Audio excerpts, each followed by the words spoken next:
Hi, so today we are going to study about the suprarenal gland. It is also known as the adrenal gland. It is an endocrine gland which maintains the water and the electrolyte balance and it is important for the fight and the flight. So पहले हम लोग को पढ़ना है location के बारे में. तो location it is located in the posterior abdominal wall. अगर इसको abdomen माने उसका ये anterior wall हो गया, ये हो गया posterior wall. तो it is present in the posterior wall over the upper pole of the kidney. अगर ये kidney है तो इसके upper pole के ऊपर. एक्चुअली किडनी का दो पोल्स होता है, एक होता है लोअर पोल, एक होता है अपर पोल.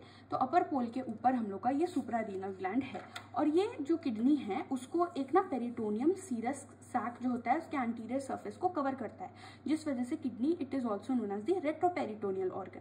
तो यहाँ पे सिंस इसी किडनी के ऊपर हम लोग का सुप्रारीनल ग्लैंड है तो it is also present behind the peritoneum. So location में posterior abdominal wall over the upper pole of the kidney behind the peritoneum. ठीक है.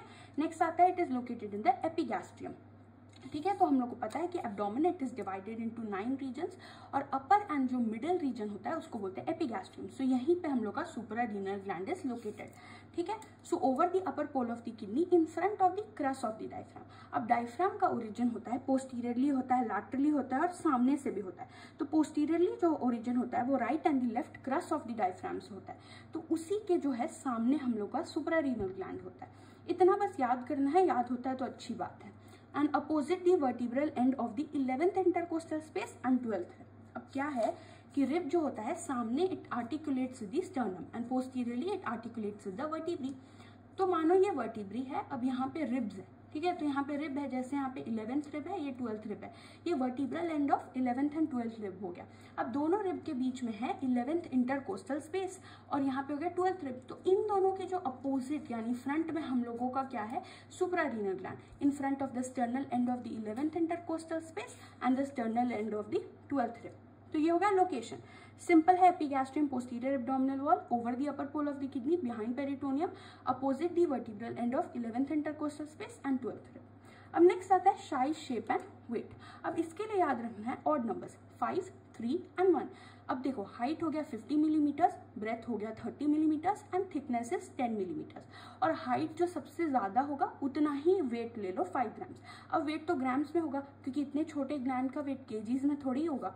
अब एक और इम्पॉर्टेंट पॉइंट है कि इसका जो होता है size of the suprarenal gland it is 1/3 the size of kidney at birth and it is 1/13 the size of kidney in adults. तो ये इंपॉर्टेंट रिलेशन है 1/3 एंड 1/13. ठीक है. अब स्ट्रक्चर ऑफ द ग्लैंड में एक इंपॉर्टेंट पॉइंट है कि जो ग्लैंड होता है ये दो पार्ट्स में डिवाइडेड होता है. एक होता है कॉर्टेक्स जो होता है आउटर पार्ट और एक होता है inner part which is the medulla. So medulla forms 1/10 of the gland, so cortex will be forming 9/10 of the gland. ये सिंपल है. उसके बाद याद रखना है कि राइट सुप्रारीनल ग्लैंड और लेफ्ट सुप्रारीनल ग्लैंड में एक मेजर डिफरेंस है, that is of their shape. तो right suprarenal gland is triangular या पिरामिडल इन शेप. ठीक है. It looks like this. It is triangular और pyramidal in shape. whereas the left suprarenal gland it is semilunar in shape. Semilunar यानी it is half moon shape. So ये एक important point है. अब जो next topic है हम लोग का important that is the sheaths. Sheaths यानी covering of the suprarenal gland. Like kidney has certain sheaths, वैसे ही suprarenal gland के भी there are certain covering. So innermost हम लोग के पास है areolar tissue having considerable amount of fat. So this is the areolar tissue having considerable amount of fat. Now next आता है outer to it there is a renal fascia. If we take this as kidney, इसका anterior surface ये हो गया, posterior surface ये हो गया. तो इसके anterior and posterior surface को एक renal fascia is covering. और ये renal fascia ऊपर भी elongate होगा on both anterior and posterior aspects and it covers the suprarenal gland. So this is the renal fascia and it fuses above the suprarenal gland. So देखो in the form of two layers of the fascia. These are the two layers which fuse above the suprarenal gland and the suprarenal gland it is separated from the kidney by a septum. So बीच में एक separation है which is known as the septum. So this is the renal fascia, this is the septum, this is the kidney, this is the suprarenal gland and this is the areolar tissue. So sheaths तो बहुत ही clear था. तो right और left suprarenal gland में जो होता है एक शेप का डिफरेंस है कि राइट वाला पिरामिडल शेप का होता है और लेफ्ट वाला सेमीलूनर शेप का होता है. अब इसके पढ़ते हैं एक्सटर्नल फीचर्स. सबसे पहले राइट सुप्रारीनल ग्लैंड में हम लोग के पास होता है there is an apex which is directed upwards, then there is a base which is directed downwards, then there is an anterior surface फिर पीछे की तरफ होगा पोस्टीरियर सरफेस, ऐसा इमेजिन करते हैं। और उसके बाद हम लोगों के पास रहेगा 3 बॉर्डर्स, ठीक है। तो एपेक्स हो गया, बेस हो गया, 2 सर्फेसेस हो गया एंटीरियर पोस्टीरियर, और 3 बॉर्डर्स होगा। अब देखो मीडियली होगा एक मीडियल बॉर्डर, लैटरली होगा एक लैटरल बॉर्डर, और एंटीरियर सरफेस पे रहेगा एक एंटीरियर बॉर्डर। सो 3 बॉर्डर्स हो गया, 2 सर्फेसेस हो गया, फिर हो गया एपेक्स और बेस, ठीक है। वैसे ही लेफ्ट सुप्रारीनल ग्लैंड जो सेमी लूनर शेप का होता है, उसका भी हम लोगों का 2 एंड्स होता है। एक होता है लोअर एंड जो नीचे की तरफ होता है, फिर होता है एक अपर एंड जो अपर की तरफ हो गया, ठीक है। फिर 2 सर्फेसेस होगा, एंटीरियर सरफेस और पीछे की तरफ पोस्टीरियर सरफेस। तो 2 सर्फेसेस हो गया, 2 एंड्स हो गया। अब इसका 2 बॉर्डर्स है।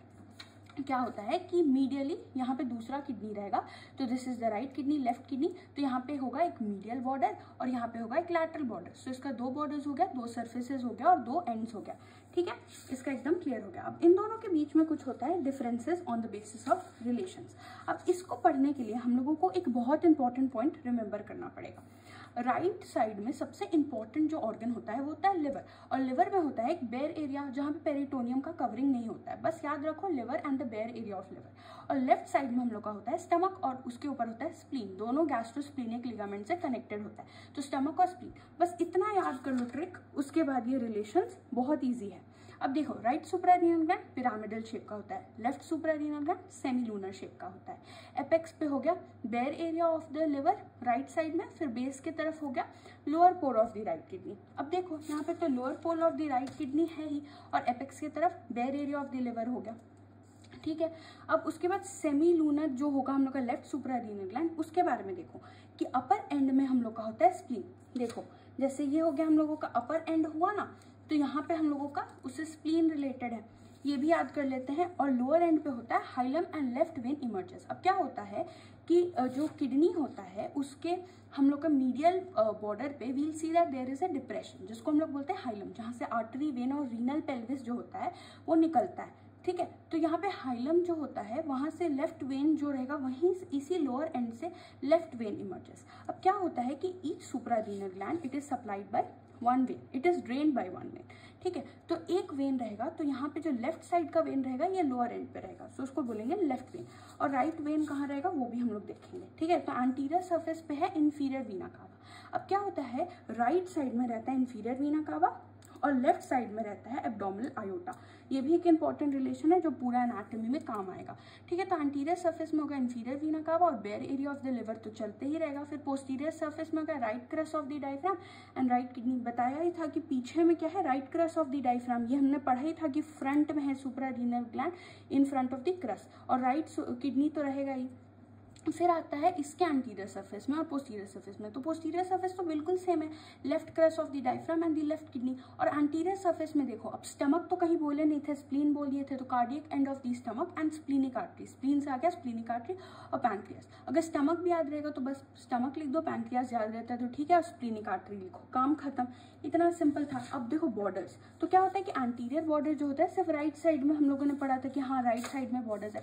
तो अब हाइलम तो हमने पढ़ लिया था लेफ्ट में कि लोअर एंड के पास है, तो अब एंटीरियर बॉर्डर में यहाँ पे हो गया hilum and the right vein emerges. Simple बात है। और मीडियल और लैटरल बॉर्डर एकदम सेम है। मीडियल बॉर्डर में दोनों में सीलियक गैंग्लियन है, और लैटरल बॉर्डर में जो मेजर ऑर्गन है वो है, देखो लैटरल बॉर्डर में राइट साइड में लिवर हो गया, लेफ्ट साइड में स्टमक हो गया।